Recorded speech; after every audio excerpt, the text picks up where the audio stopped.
Gente, vamos lá, vamos falar sobre um assunto muito sério, vamos falar sobre transtornos alimentares, compulsão alimentar, transtorno que atinge até 5% da população brasileira. Meu convidado agora é o psiquiatra Dr. Regis Chachamovic, que está na ponta do link, e a gente fala com ele sobre esse assunto. Oi, doutor Regis, muito bom dia, muito obrigada por ter aceitado o nosso convite. Bom dia, Márcia, obrigado pelo convite. Pandemia e transtornos mentais, ansiedade, depressão, compulsão alimentar. Qual é a relação que dá para fazer de tudo isso? Dá para fazer muitas relações, na verdade, né, Márcia?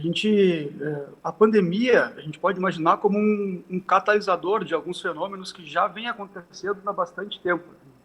A gente vem vendo um aumento da incidência de transtornos psiquiátricos muito grande nos últimos anos.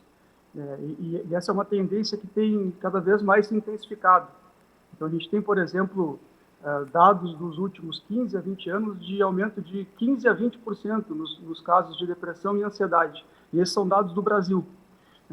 O Brasil é um dos campeões, um título que a gente não gostaria de ter, um dos campeões em prevalência de transtornos de ansiedade. E a pandemia, o confinamento e todo o estresse que veio junto com isso, alavancou essas duas condições.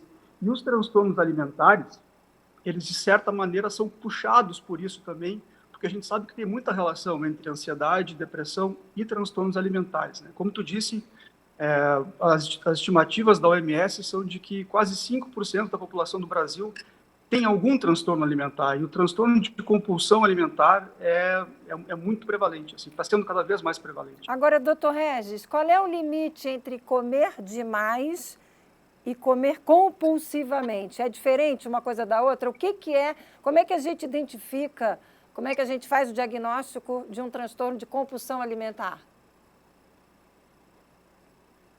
Essa é uma ótima pergunta, mas porque a gente tem essas duas situações realmente que não são iguais, né? Elas têm grandes diferenças entre elas.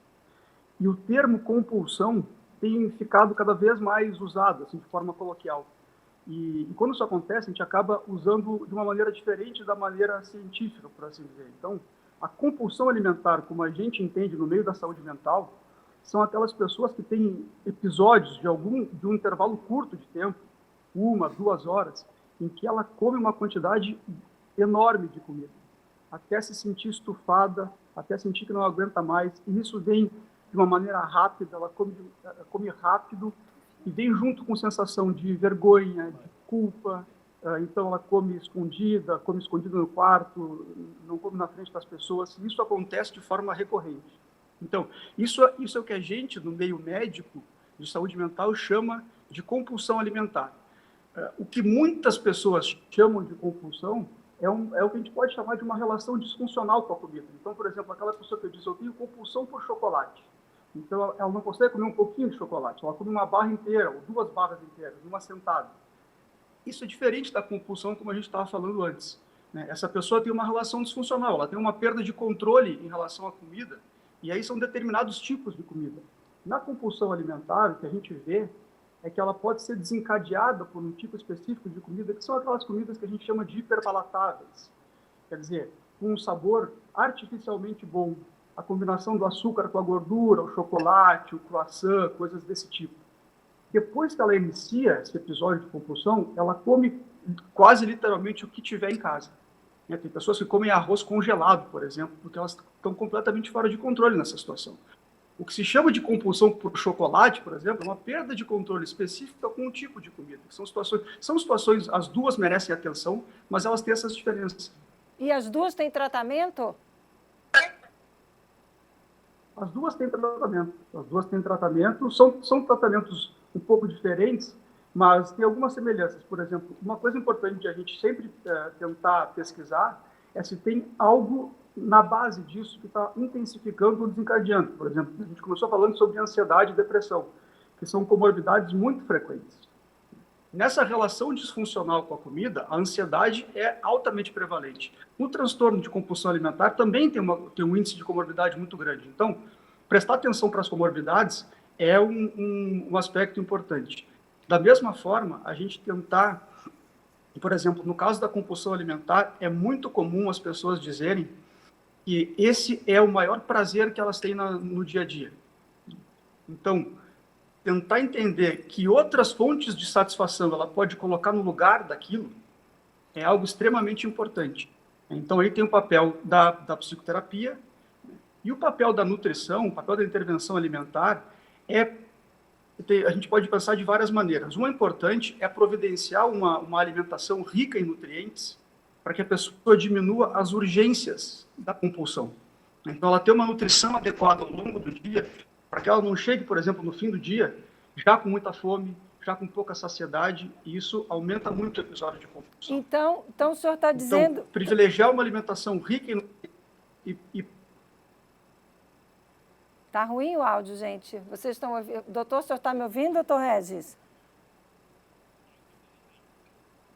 Eu estou te ouvindo bem. Mas... então tá. Que eu não lhe ouvi no final, achei que... É porque eu acho que o senhor ouviu minha voz e parou de falar. Eu queria lhe fazer uma pergunta, então. O senhor acha que... O senhor acha não? O senhor com certeza está querendo dizer que o tratamento pode passar não só pelo uso de medicamentos, mas como também por uma nutrição correta. Então, a nutrição pode ser uma grande aliada nesse combate à compulsão alimentar? Sem dúvida, sem dúvida. A medicação ela pode ser usada, mas, na minha opinião, ela raramente vai ser o principal recurso. A nutrição é extremamente importante, as abordagens psicoterapêuticas são extremamente importantes. Eu diria que essas duas abordagens não podem faltar. E a medicação ela pode entrar, mas muitas vezes ela pode não entrar no tratamento. Doutor Regis, para a gente finalizar, qual é o alerta que o senhor faz? Vamos supor, tem alguém que está passando aí, está nos acompanhando, parou para prestar atenção na nossa entrevista porque está preocupado com esse assunto no dia a dia dessa própria pessoa, ou de alguém da família, ou de um filho. Qual é o alerta? Qual é o sinal de alerta? Opa, isso não está legal, isso não está indo muito bem, vamos conversar, vamos procurar orientação. Qual é o sinal de alerta quando o assunto é compulsão alimentar? Eu diria que tem alguns sinais de alerta muito importantes, Marta. Assim, um deles é a pessoa perceber que ela, no dia a dia, tem muito pouco controle sobre o que ela come e quando ela come. Então, o que a gente vê, por exemplo, são, no começo dos quadros, as pessoas acordando e pensando que eu vou me alimentar de tal jeito hoje, eu vou comer tal e tal alimento, eu vou evitar tal e tal alimento, e chega no fim do dia e ela não consegue. E isso vai acontecendo sistematicamente. Então, ela vai percebendo que ela não tem um controle sobre o que ela está comendo e também o quanto ela está comendo. O que a gente sabe, por exemplo, é que alimentos naturais, alimentos in natura, alimentos minimamente processados, eles não têm uma capacidade de nos fazer comer grandes quantidades, além daquilo que a gente precisa. Então, por exemplo, a perda de controle com alimentos processados, ultraprocessados, que é uma coisa cada vez mais frequente, eu diria que esse é um sinal de alerta. O outro sinal de alerta importante diz respeito àquilo que a gente estava conversando um pouco atrás. Quando a pessoa começa a perceber que ela tem episódios em que ela foge do padrão dela e come muito de forma descontrolada, esse eu diria que é um grande sinal de alerta. Então, nessas duas situações, eu acho que vale a pena a pessoa já procurar alguma orientação e alguma ajuda, porque quanto mais cedo a gente conseguir fazer uma intervenção, os resultados certamente vão ser melhores. Com certeza, e nesse momento de pandemia, o senhor falou agora há pouco de prazer, de satisfação, muita gente em isolamento social, a válvula de escape acaba sendo, de prazer, a válvula de escape acaba sendo a alimentação, né? E aí a pessoa perde a mão e come mais do que deveria e pode até deflagrar todo esse processo. Valeu, doutor Regis, muito obrigada por dividir com o nosso público o conteúdo desse bate-papo. Um ótimo dia, até uma próxima oportunidade.